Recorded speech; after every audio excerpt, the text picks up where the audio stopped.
책과 정나무.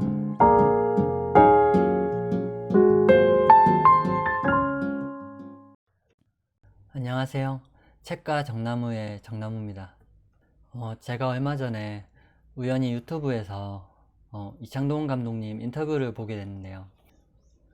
이창동 감독님은 뭐 초록물고기나 밀양이나 시처럼 되게 훌륭한 작품을 찍으신 감독님이시고, 영화가 들려주는 이야기가 정말 깊고 감동적이고 훌륭한 작품을 만드시는 감독님인데, 이분이 맨 처음부터 영화 감독을 하셨던 건 아니래요. 그래서 맨 처음에는 고등학교에서 국어를 가르치시고, 그렇게 하면서 또 한편으로는 소설도 쓰시고 이러셨는데, 이분이 그런 생활을 하시다가 자신의 삶이 너무 안일하고 나태하게 느껴졌대요. 그래서 좀 정신을 차리고 제대로 살아봐야겠는데, 그러려면 그냥 지금처럼 살면 안 되고 뭔가 다르게 사는 계기가 있어야 되겠다, 이런 생각을 하셨대요.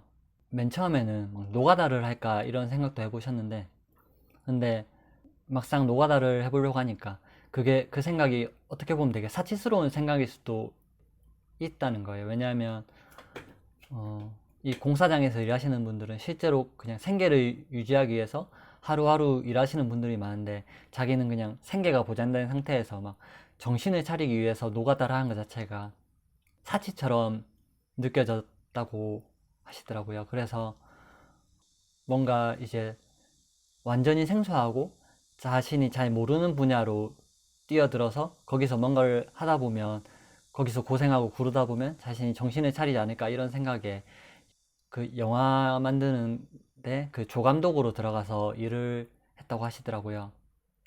그래서 그렇게 조감독 일 하시다가 이제 그 다음에는 이제 감독이 되고 영화를 찍고 이렇게 됐다고 하셨는데, 저는 이 얘기 듣고 이창동 감독님이 되게 현명한 사람이다, 그런 생각을 했습니다. 보통 사람이 그냥 결심만으로는 잘 안 바뀌잖아요. 그러니까 뭔가 결심을 한다고 하더라도 그 결심이 막 희미해진다거나, 내가 기존에 지내던 일상에 그 결심이 또 파묻혀가기 마련인데, 이창동 감독님은 그걸 딱 아시고 자기 자신을 어떤 특정한 상황으로 몰아넣는다는 그 자체가 되게 현명하다는 생각도 들었고, 스스로를 보여주기 위해서 영화판이라는 생소한 환경으로 자신을 몰아넣었다고 하셨는데, 저는 이 부분에서도 그 벌준다는 표현이 막 과학적이거나 자책한다거나 이렇게 느껴지기보다는 자기 자신을 진짜 타자화해서 정말 제3자처럼 객관적으로 바라보고, 그 타자화한 자기 자신한테 가장 필요한 게 뭔지 생각해보고 그 필요한 일을 실행할 수 있는 그런 분이라는 생각이 들었습니다. 제가 오늘 읽어드릴 작품은 김혜란 씨의 달려라 아비라는 단편 소설집에서 종이의 물고기라는 작품을 읽어드리려고 하는데요. 김혜란 씨는 달려라 아비, 그리고 비행운, 바깥은 여름, 두근두근 내 인생처럼 되게 좋은 소설을 써내는 그런 소설가시고, 김혜란 씨는 이 본인만의 어떤 독특한 글쓰기 방식이 있는데, 그 방식에 공감하시는 독자들이 되게 많아가지고 10대 학생부터 한 60대 아주머니들까지 되게 폭넓은 독자층을 가지고 있는 그런 작가고, 저도 되게 좋아하는 그런 작가입니다. 그래서 김혜란 씨의 소설집은 나올 때마다 되게 판매 부수도 많고, 그리고 다음 소설을 기다리시는 분들도 많은 그런 작가입니다. 달려라 아비는 2005년도에 나온 김혜란 씨의 데뷔 소설집인데, 김혜란 씨가 80년생이거든요. 그러니까 이 소설이 나왔을 때가 김혜란 씨가 26살 때였을 때인데, 그냥 26살에 이 정도의 이 정도 완성도가 있는 소설을 썼다는 건 되게 개인적으로 놀라운 일이라고 생각을 합니다. 저는 이 달려라 아비라는 소설에는 세상을 바라보는 작가의 되게 따뜻한 시선이 담겨 있다고 생각하고, 그리고 한편으로는 그 따뜻한 시선이 담겨 있으면서도 한편으로는 소설집 자체가 되게 유쾌하다는 생각이 들었어요. 그래서 저도 이 소설을 읽는 과정 자체가 되게 재미있기도 했고, 그냥 읽으면서 마음도 따뜻해지고, 어, 혼자서 킥킥거리기도 하고 그러면서 읽었었어요. 달려라 아비 소설집에는 결핍이 있는 인물들이 나와요. 그래서 그런 예를 들면 아버지가 없고 그냥 엄마랑 둘이서 살아가는 딸, 그런 가족의 얘기가 나오기도 하고, 또 다른 이야기에는 이번엔 어머니가 없고 그냥 아버지랑 그냥 형제 둘이 살아가는 소설도 나와요. 보통 뭐 이렇게 뭐 부모님 중에 한 분이 없는 그런 소설이 있다면 그 소설은 어떻게 보면 약간은 좀 우울하거나 약간은 좀 슬프거나 이런 구도로 갈 수도 있는데, 김혜란 소설은 그렇지는 않고, 이 소설에 나오는 그 등장인물들이 어떤 가족 구성원이 한 명이 없는 그런 결핍이 있지만, 그런 결핍 때문에 막 스스로를 비참해하거나 남들 앞에서 자신을 부끄럽게 여기거나 그런 게 전혀 없이 그냥 담담하게 하루하루 살아가는 그런 소설의 분위기가 저는 좋다고 느꼈습니다. 그래서 그냥 이 소설을 읽으면서 우리가 막 불행하다고 느끼는 것은 어떤 결핍 때문이 아니라 결핍을 대하는 태도 때문일 수도 있겠다, 이런 생각도 들었고, 또 결핍이 있다고 해서 뭐 반드시 불행해야 되는 건 아니다, 이런 생각도 들었습니다. 자, 김혜란 씨 소설 좋아하는 거는 읽으면서 공감되는 구절이 되게 많은 것 같아요. 제가 좋은 글이라고 생각하는 글들 중에 하나는 그냥 내가 평소에 그냥 살면서 막연하게 느끼고 막연하게 생각하고 막연하게 머리를 스쳐 지나가는 그런 것들이 있는데, 그냥 나는 이제 그냥 그렇게 가볍게 이렇게 약하게 느끼고 그냥 지나가는 그런 것들인데, 소설가나 아니면 작가가 그것들을 정확하게 구체적으로 표현해줘서, 아, 내 안에 그런 생각이나 감정이나 느낌들이 있었지, 이렇게 딱 공감하게 하고 알아차리게 해주고, 그런 게 좋은 글이라고 생각하는데, 김혜란 씨 글이 딱 그런 것 같아요. 그래서 김혜란 씨 글은 내가 그러니까 느꼈지만 되게 모호했던 일상의 감정이나 느낌들을 되게 명확하게 표현해주는 작가인데, 그런 거를 굉장히 잘하시는 작가분인데, 김혜란 씨가 그걸 표현하는데 되게 어려운 단어를 안 쓰시거든요. 그냥 평소에 우리들이 자주 쓰고 자주 접하고 듣는 그런 그냥 일상의 평범하고 흔한 단어들을 문장에 쓰시는데, 그 단어들이 모여서 만들어내는 그런 문장은 우리가 느끼는 감정이나 모호한 생각 이런 것들을 정확하게 포착하고 정말 정확하게 표현을 해주시는 거죠. 그래서 그런 것들이 되게 멋지다고 생각해서 저는 김혜란 씨 글이 좋다고 생각했고, 뭔가 김혜란 씨처럼 이렇게 쉬운 단어를 쓰면서도 좋은 문장을 쓰고 싶어서 김혜란 씨의 소설집을 여러 번, 뭐 6번, 7번 이렇게 되풀이해서 읽기도 하고 나름대로 필사를 막 해보기도 했었어요. 만약에 이제 요리로 비유한다면 그냥 김혜란 씨는 그냥 우리 일상에 있는 뭐 감자나 당근이나 양파나 두부나 이런 것처럼 되게 일상에 있는 되게 저렴하고 흔히 볼 수 있는 그런 재료들을 이용해서 막 사성 호텔에 있는 그런 호텔 뷔페 정도의 훌륭한 요리를 만들어내는 분이 아닌가, 이런 생각도 나름대로 해봤습니다. 제가 이렇게 말로만 설명드리면 잘 와닿지 않을 것 같아서 제가 김혜란 씨가 쓴 글을 잠깐 읽어 드릴게요. 제가 읽어 드릴 글은 달려라 아비라는 글에 수록된 소설 중에 영원한 화자라는 소설인데 잠깐 읽어 드리겠습니다. 나는 지하철이 막 출발하기 직전 계단을 내려가고 있었다. 나는 도에 관심 있는 사람에게 잡혔을 때 대꾸 않고 지나가는 사람인가, 웃으면서 사양하는 사람인가, 나는 지구에 외계인이 살고 있다고 생각하는 사람인가, 그렇지 않은 사람인가, 나는 콩이 들어간 밥을 좋아하는 사람인가, 그렇지 않은 사람인가에 대한 대답의 목록들을 이미 가지고 있던 나에게 이제 막 출발하려는 열차는 그냥 보내야 하는 대상이었다. 하나, 막 닫히랑 말랑하는 문들의 유혹은 대단한 것이어서 가끔은 나도 모르게 무작정 혹은 엉격거려 뛰어들게 만든다. 지하철 안은 한적했다. 나는 자꾸만 박살나고 있는 햇빛 바깥에 앉아 주위를 둘러보고 있었다.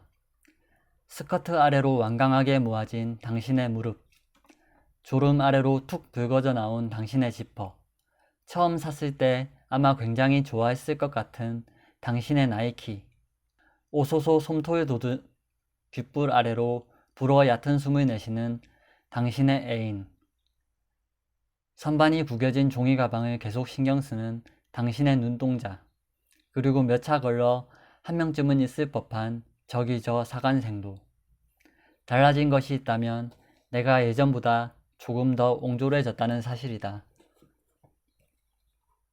나는 당신이 왜 바지를 가슴까지 올려 있는지, 당신이 왜 그렇게 다리를 크게 벌리고 왔는지, 왜 그렇게 껌을 씹고, 왜 그런 농담에 웃고, 왜 그런 책을 읽는지 못마땅하다.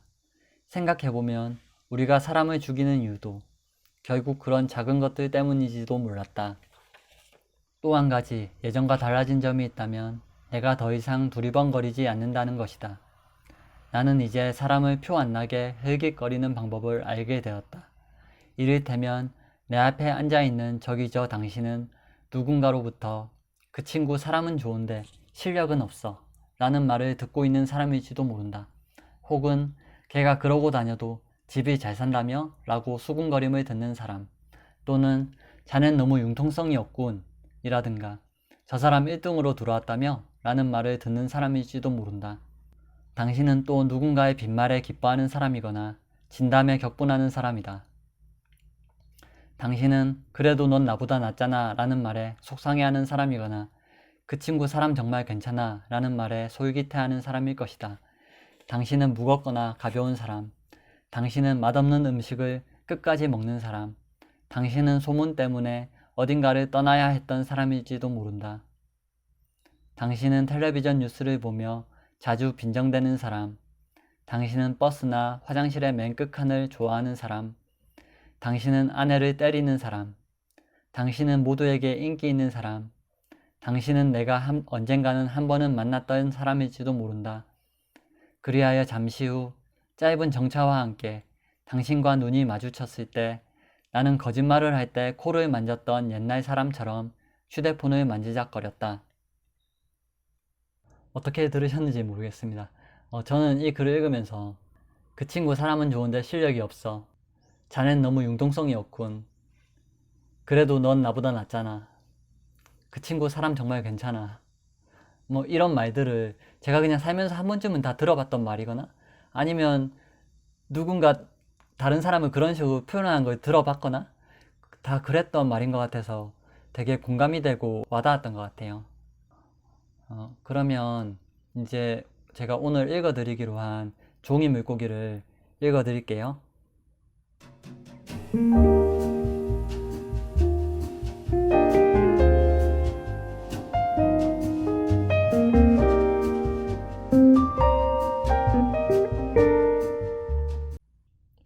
종이 물고기. 그는 가끔 세상에서 가장 근사한 공간을 상상한다. 그곳은 실패한 농담들의 쓰레기장, 감기 걸린 영웅들의 사물함, 진심을 위한 배지가게, 그리고 이름을 가져본 적 없는 어떤 곳들이다. 그를 둘러싼 집, 상점, 화장실, 학교, 도시는 주로 육면체의 세계이지만 그가 상상하는 공간들이 몇 개의 면으로 이루어져 있는지는 알 수 없다. 현재 그는 016으로 시작되는 휴대폰을 가지고 있으며 알파벳 B로 시작되는 이메일 주소를 가지고 있다. 그는 070으로 시작되는 계좌번호를 가지고 있으며 02로 시작되는 운전면허를 가지고 있다. 그는 1980년생이고 지금은 2004년 서울이다. 따라서 그가 사는 곳은 진담의 세계이며 범인들의 세계에다가 오해의 세계이기까지 하다. 하지만 그는 모른다. 2003년 서울에 아직도 아버지의 시간이 흐르고 있다는 것을. 잘해야 비길 수밖에 없는 시간 안에서 방에 누워 사타구니만 만지고 있는 그는 그러니까 웬만한 건 다 모른다. 그는 똥고개에서 태어났다. 그곳은 좁고 구불구불한 계단이 하늘까지 이어지는 마을이었다. 계단은 아버지의 아버지의 아버지의 이름을 부르며 올라가도 끝이 없었다. 어떤 새댁은 아버지의 아버지의 아버지의 이름을 부르며 시장에 내려가다 더 이상 부를 아버지의 이름이 없자 사라져버리기도 했다. 사람들은 알고 있었다. 똥고개에서 평지로 내려가는 데까지 얼마나 많은 시간이 걸리는가를. 아들의 아들의 아들들이 기어코 평지로 내려갈 때 그동안 세상은 너무도 달라져 버릴 테고 그들은 아주 다른 인종이 되어 있을 것이다. 마치 지금 지구에서 쏘아 올린 빛이 몇백 년 후에 별에 다다를 때와 같이 그들은 생뚱맞게 도시 어딘가에 도착해 있을 것이다. 자신의 반짝임을 창피스러워 하면서 말이다. 그는 똥고개가 아직도 거기에 있는지 알지 못한다. 그가 알고 있는 것은 그런 고개가 세상에 셀 수 없이 많다는 것이다. 번번이 무너지지만 어느새 다시 세워지곤 한다는 것도 웬만한 건 다 모르는 그도 알고 있다. 20여 년 전 그는 어머니의 손을 잡고 똥고개 계단을 오르고 있었다. 그는 계단 하나를 오를 때마다 어머니에게 한 가지씩 질문했다. 이건 뭐고 저건 무엇인지, 하늘은 왜 파랗고 땅은 왜 붉은지. 계단을 오를수록 그의 질문은 정신없이 쏟아졌고 어머니의 몸에도 땀이 비오듯 쏟아졌다. 어머니는 행여 아이를 잡고 있는 젖은 손이 미끄러워 아이를 가마득한 계단 아래로 영영 놓쳐버리지는 않을지 긴장했다. 그런데도 그는 아까 물어본 걸 또 물어봤고 줄곧 인내심 있게 대답해주던 어머니를 점점 짜증나게 했다. 어머니는 숨이 턱 밑까지 차올라 거의 죽을 지경이었다. 어머니는 그를 업고 걷다, 안고 걷다, 다시 내려놓았고 손잡고 계단을 같이 올랐다. 얼마 후 창백해진 얼굴의 어머니가 후들거리는 다리로 혼신의 힘을 다해 마지막 계단을 막 오르려 할 때였다. 그때까지 쉬지 않고 떠들어대던 그가 엄마 하고 불렀다. 그동안의 질문에 머리가 터질 것 같았던 어머니는 그를 거의 죽일 듯한 표정으로 소리 질렀다. 왜? 이 고개 이름은 왜 똥고개야? 그녀는 멈칫했다. 똥고개는 오래전 사대문 안에 사는 사람들이 그곳에 똥오줌을 내다 버렸던 곳이라 하여 붙여진 이름이었다. 그녀는 잠시 머뭇거리다 그를 마지막 계단 위로 번쩍 들어올리며 대답했다. 20고개 하며 넘으면 금방 넘는다고 똥고개지.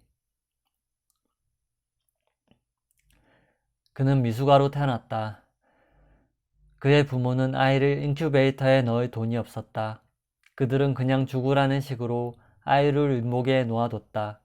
그런데 사흘이 지나도록 아이는 죽지 않았고 새빵이 떠나가라 울기만 했다. 그의 어머니는 아이에게 다가가 티스푼으로 보리차를 떠먹였다. 그러자 아이는 신기하게도 울음을 뚝 그쳤고 보리차를 홀짝홀짝 받아 마셨다. 그의 어머니는 부잣집 아이라면 죽었을 것을 가난한 집 아이라 산 모양이라며 그를 안아 다시 아랫목에 뉘었다. 삼양라면 한 개를 옆구리에 끼고 퇴근하던 그의 아버지가 시골에서 올라온 그의 어머니를 보고 놀라 한참을 서 있다가 말없이 돌아나가 라면 한 개를 더 사가지고 돌아오던 날 이후 그는 그렇게 생떼를 쓰듯이 이 세상에 태어난 것이다. 그의 어머니는 젖이 잘 나오지 않는 편이었다. 동네 할머니들은 그녀에게 소족을 구워 먹이면 젖이 잘 나온다고 말해 주었다. 그녀는 돈이 없어 돼지족을 사다 구워 먹었다. 그러나 아이의 식욕은 왕성했고 그녀는 항상 갈증에 시달렸다. 그녀는 돼지족을 사다 먹을 형편도 여의치 않자 나중에는 주전자에 막걸리를 받아다 마시며 젖을 물렸다. 그녀는 한 손으로는 아이를 안고 한 손으로는 주전자를 든 채 막걸리를 벌컥벌컥 마셨다. 때문에 가슴을 풀어헤친 채 아이를 안고 잠든 그녀의 옷 앞서팬 언제나 허옇게 말라붙은 막걸리 자국이 남아있었다. 훗날 그는 자기가 낙꿈을 잘 꾸는 이유가 그때 막걸리로 채운 젖을 물고 자랐기 때문이라고 생각했다. 그는 사방이 신문지로 도배된 방에서 자랐다. 그 방은 오른변의 높이와 왼변의 높이가, 방바닥의 너비와 천장의 너비가 같지 않았다. 그가 6살이 되던 해 그의 어머니는 속눈썹을 만드는 공장에 나가기 시작했다. 그는 어머니가 돌아올 때까지 혼자 방 안에 갇혀 시간을 보냈다. 방 안에는 밥상보가 덮인 개다리 소방과 요강, 이불, 비키니 옷장이 전부였다. 텔레비전도 없고 책도 없었다. 그가 그 안에서 할 수 있는 일이란 자거나 상상하는 일뿐이었다. 그는 두 팔을 머리맡에 둔 만세 자세로 자는 버릇이 있었다. 그는 자는 동안 땀을 뻘뻘 흘렸기 때문에 그 만세는 벌 받는 자세처럼 보이기도 했다.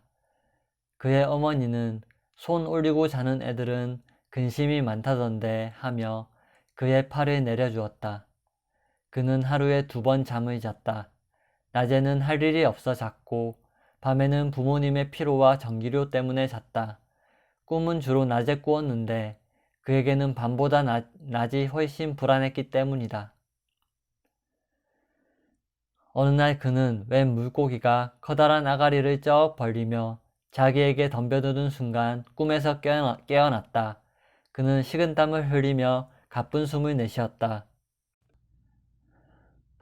어느 날 그는 웬 물고기가 커다란 아가리를 쩍 벌리며 자기에게 덤벼드는 순간 꿈에서 깨어났다. 그는 식은땀을 흘리며 가쁜 숨을 내쉬었다. 주위에는 아무도 없었고 또 조용했다. 그는 낯선 별에 도착한 사람처럼 방 안을 둘러보았다. 누렇게 바랜 신문지의 글자들이 외계 식물의 씨앗처럼 까맣게 모여 있었다. 벽면 위의 글자들은 저희들끼리 마구 수런대다가 그의 시선이 닿자 일제히 입을 다무는 듯했다. 그는 손등으로 땀을 훔치며 벽면에 가까이 다가갔다. 매일 대수롭지 않게 봐오던 벽면들이었다. 그런데 장난감이라고는 하나도 없던 그 방에서 6개의 벽면은 그에게 새롭게 다가오기 시작했다. 그는 방 안에서 잠자거나 상상하는 일 외에도 자신이 놀 수 있는 방법이 또 한 가지 있음을 깨달았다. 그는 먹이를 알아보는 짐승처럼 글자들을 알아봤다. 죽은 척하는 짐승을 발로 툭툭 차듯 그는 글자들을 더듬었다. 신문은 날짜가 제각각이었고 모두 세로줄로 씌어 있었다. 사건 5개항 발표. 지나친 뭐뭐는 상가대 바로 지켜야. 내년 예산 831억 확정. 고춧값 내림세. 뭐뭐보다 27%. 돈 당일 대출. 이웃 돕기. 뭐뭐 하는 여러분. 9대 대통령 취임식 27일에 경복학원 개강. 냉동, 용접, 육군 지정 안국학원, 자동차 정비, 내구장의 맛, 우리의 식생활에 맞는 소화제 베스타제, 관련 5명, 수돗물 42%가 축 당첨 설악부동산, 당첨을 축하합니다. 광진개발. 그는 알 수 없는 말들의 신기한 발음을 즐기며 글자들을 탐식하듯 훑어나갔다. 텔레비전 편성표와 영화 광고, 날씨 정보 등 신문에 씌어 있는 것들은 무궁무진했다. 하지만 그는 한자나 영어를 읽을 줄 몰랐고 그가 읽는 신문은 대부분 구멍투성이었다. 그러나 그것은 어느 면에선 다행이었다. 그는 이해하지 못했으므로 속지 않을 수 있었다. 그날 밤 그는 부모의 옷자락을 붙잡고 자신이 읽지 못하는 빈칸을 가리켰다. 그의 부모는 난감한 표정을 지었다. 한자나 영어를 모르긴 그의 부모도 마찬가지였다. 그의 부모는 그를 순식간에 깨우친 그를 보고 놀라워했다. 그는 어머니에게서 한글을 배우다 만 상태였기 때문이다. 그의 어머니는 그에게 이걸 다 어디서 배운 거냐고 물었다. 그는 기가 죽어 고개만 저을 뿐이었다. 그는 한쪽 벽면을 다 읽은 뒤 다른 벽면을 읽었다. 그 벽면을 전부 읽으면 또 다른 벽면으로 넘어갔다. 한 면에서 다른 면으로 이동할 때마다 그는 점점 대범해졌고 읽는 속도도 빨라졌다. 그는 내 벽면을 읽고 또 읽고 몇 번이나 다시 읽었다. 그리하여 더 이상 읽을 수 있는 면이 없게 됐을 때 그는 처음부터 다시 읽었다. 단 처음과는 다른 방법으로 말이다. 그는 퍼즐을 맞추듯 이 문장과 저 문장, 이 단어와 저 단어를 섞어 읽었다. 모르는 단어의 뜻을 제멋대로 상상하기도 하고 세로로 씌어진 글을 가로로 읽기도 했다. 그것은 처음의 방법보다 훨씬 수고로운 일이었지만 그는 그 방법을 좋아했다. 왜냐하면 그 편이 훨씬 재미있었기 때문이다. 몇 달이 지나자 그는 내 벽면을 읽는데 실증이 났다. 그는 고개를 들어 천장을 바라봤다. 천장은 비가 새 글자들이 번져 있었다. 그는 그것이 엄마의 아랫배를 닮았다고 생각했다. 그는 천장의 글자들을 만지고 싶었다. 하지만 천장의 글자는 잘 보이지 않았고 또 만져지지도 않았다. 그는 우주선을 기다리는 소년처럼 방 한가운데 서서 미간을 찌푸린 채 목이 빠져라 천장을 올려다보았다. 그러나 그에게 내려온 것은 우주선의 환한 빛이 아닌 천장에서 점점 번져가는 검은 얼룩이었다. 얼룩은 날이 갈수록 심해졌고 급기야는 벽면을 따라 내려오기 시작했다.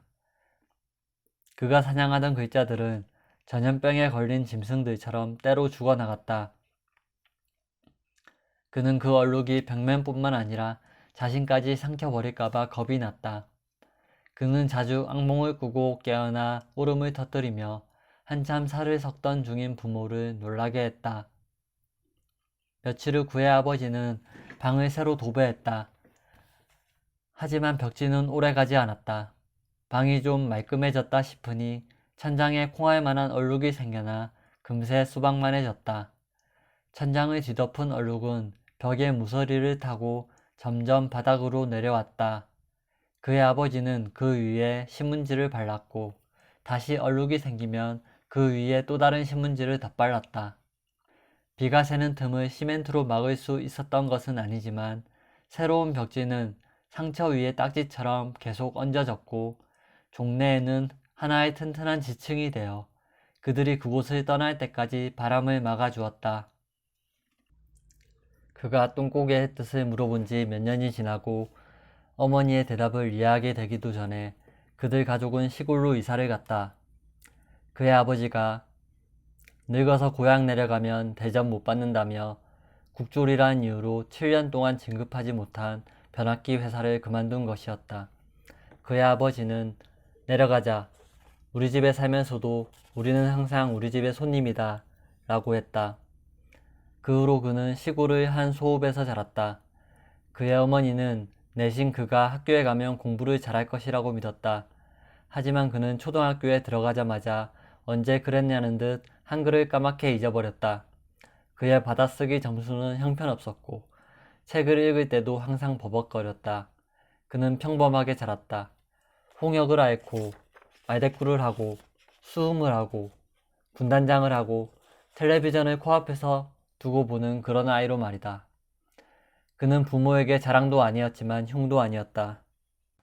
그의 부모가 그를 조금 창피해하기 시작한 건 그가 정원 미달에 고등학교에 붙었을 때이고 많이 창피해한 건 바로 그 동네에 있다는 이유로 다른 학교보다 훨씬 폄훼되곤 하는 전문 대학에 합격하고 나서였다. 그 역시 부모를 자랑스러워만 한 것은 아니었다. 그는 평소에 도장 파는 아버지의 직업에 대해 별다른 생각이 없었다. 고만고만한 사람끼리 모여 사는 곳에서 더 낫고 덜 나을 것도 없었을 뿐더러 놀림을 받거나 상처를 받는 경우도 없었기 때문이다. 그런데 어느 날 만취한 아버지가 내복 차림으로 자고 있던 그를 깨웠다. 그의 아버지는 어디서 가져왔는지 너무 조물락거려 뜨뜻해진 귤을 그에게 쥐어준 뒤 문맥 없는 얘기들을 늘어놓았다. 그런데 주정을 성의 없게 듣던 그에게 아버지가 너 아빠 직업이 창피하냐? 라고 물었다. 그는 그전에 한 번도 창피해하지 않던 아버지의 직업이 아버지가 그렇게 질문하는 순간 창피해져 버렸다.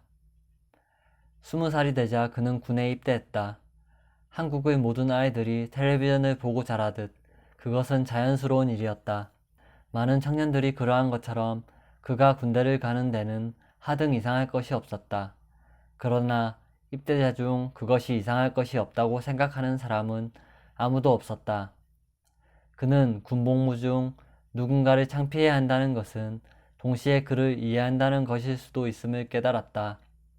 그는 군대에서 보고 듣고 만지는 것들을, 맞고 때리고 빈정대는 것들을, 구호와 노래와 플래카드를 창피해하지 않았다.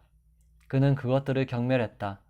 자신이 아버지의 직업을 창피해야 한 적이 있음을 떠올린 순간 그는 다시 아버지의 직업이 창피하지 않게 되었다. 그는 군대에서 전역한 뒤 대학의 나머지 학기를 마치고 졸업했다. 명절 때 세도하는 친척들의 질문에 아들이 진학한 대학의 이름을 말하기 굳굳거리던 아버지였지만 자식의 졸업식이란 언제나 감동적인 것이었다. 하지만 그는 졸업식장 입구에서부터 어머니와 승강이를 벌여야 했다. 그는 꽃을 사지 말자고 했으나 어머니는 사겠다고 했다. 그는 칼라꽃을 사자고 했으나 어머니는 장미꽃을 샀다. 졸업식장에서는 남루한 사진사들이 몸에 패널을 두르고 돌아다녔다. 그는 사진이 후지다고 투덜댔으나 어머니는 구태여 찍고 싶어 했다. 우리 가족 다 같이 사진을 찍자. 촌스러워요. 너는 갖지 마라. 내가 가질 거다. 졸업식을 마친 후 그는 가족들과 함께 동네에서 하나뿐인 레스토랑에 갔다. 아버지가 갑자기 스테이크를 사겠다고 큰 소리를 쳤기 때문이다. 기분이 좋아진 아버지는 그를 데리고 식당에 가 메뉴판에서 가장 비싼 스테이크를 주문했다. 그런데 1시간이 넘어도 스테이크는 나오지 않았다. 그의 아버지는 확실히 비싼 음식이라 오래 걸리나 보다 하며 호탕하게 웃었다. 한참 후 부스럭거리던 요리사가 스테이크를 내왔다. 그의 가족들은 기대에 부풀어 일제히 접시를 바라보았다. 접시 위엔 볶은 일반 햄을 깍두기처럼 썰어 케첩에 버무린 것이 담겨 있었다. 요리사는 스테이크를 할 줄 몰랐던 것이다. 그런데 그 가족은 뭔가 이상하다, 아닌 것 같다 싶으면서도 스테이크를 한 번도 먹어본 적이 없었으므로 항의할 수 없었다. 그들은 그것을 스테이크라 믿고 먹었다. 대학 졸업 후 그는 방에 온종일 웅크리고 누워 몇 달을 보냈다. 주로 낮잠을 자거나 책을 읽었다. 자식이 책 읽는 모습을 싫어하는 부모는 없지만 그의 아버지가 볼 때 그가 하는 일은 모두 쓸데없는 짓이었다. 그의 아버지는 동네 사람들에게 그가 공무원 시험을 준비하고 있다고 말했다. 그러나 밤마다 그들 부자는 진로 문제를 가지고 싸웠다. 그의 아버지가 소리치거나 타일을 때마다 그는 저도 다 생각이 있어요 라고 했다. 몇 달 후 그 생각이란 게 드러나기 시작했다. 그는 아버지에게 서울로 가겠다고 10수년간 동굴에 들어가 있다 커다란 깨달음을 얻고 나온 사람처럼 말했다. 서울? 거긴 왜? 일하러요. 일? 무슨 일? 아무것도 안 하는 일은 아니에요. 여기서 못하는 일이냐? 그냥 여기 있어라. 아버지, 넌 자세가 틀렸어. 가겠어요. 너 돈 있냐? 괜찮아요. 부빌 데도 없잖냐? 괜찮아요. 서울서 대학 나온 놈들도 요샌 직장 못 구해 난리다. 청년 실업 8%. 넌 신문도 안 보냐? 괜찮아요. 수학과를 나왔으니 전공을 살려야 할 게 아니냐? 괜찮아요. 내가 서울 살아봤는데. 그의 아버지의 말끝이 흐려졌다. 아버지는 그때 얘기를 하고 싶지 않은 듯했다. 그의 아버지는 요즘 정치 경제에 대한 일장연설을 늘어놓았다. 하지만 그는 그저 괜찮다고 말할 뿐이었다. 그의 고집에 우라통이 터진 아버지는 급기야 그에게 재떨이를 집어던지며 소리 질렀다. 넌 뭐가 그렇게 괜찮냐? 결국 그는 자신의 뜻대로 움직였다. 숱한 이사 경험에 이력이 나있던 그의 어머니는 집은 주인 보고 고르는 거라며 자기가 꼭 집을 골라줘야 안심이 되겠다고 했다. 그는 굳이 따라 나서겠다는 어머니를 만류했다. 어머니가 아는 서울과 지금의 서울은 분명 다를 것이다. 버스를 타고 서울에 가 지하철을 갈아타는 사이 어머니는 지칠 것이고 그들은 결국 주인 관상이 아닌 가격을 보고 집을 구하게 될 것이다. 그는 어떤 방이든 방이기만 하면 된다고 생각했다. 모든 방은 벽면을 가지고 있고 그에겐 그 면들이 필요했다. 그는 서울행 차표를 끊고 가방을 둘러맸다. 가방 안에는 포스트잇 한 뭉치가 위조지폐처럼 수상하게 들어있었다. 버스 안에는 사람이 별로 없었다. 그는 해가 비치지 않는 자리를 골라 앉았다. 앞좌석 틈새로 병장 계급을 다한 사내의 팔뚝과 사내의 어깨에 기댄 여자가 보였다. 그들은 뭔가 속삭이고 웃고 때리며 떠들었다. 그는 창밖을 내다보다 잠이 들었다. 한참 후 그는 눈이 쉬어 잠에서 깼다. 해 위치가 바뀌어 있었다. 그는 창문의 커튼을 잡아당겼다. 갑자기 깔깔대는 소리가 들렸다. 앞좌석의 여자였다. 그는 의자 틈새로 그녀를 봤다.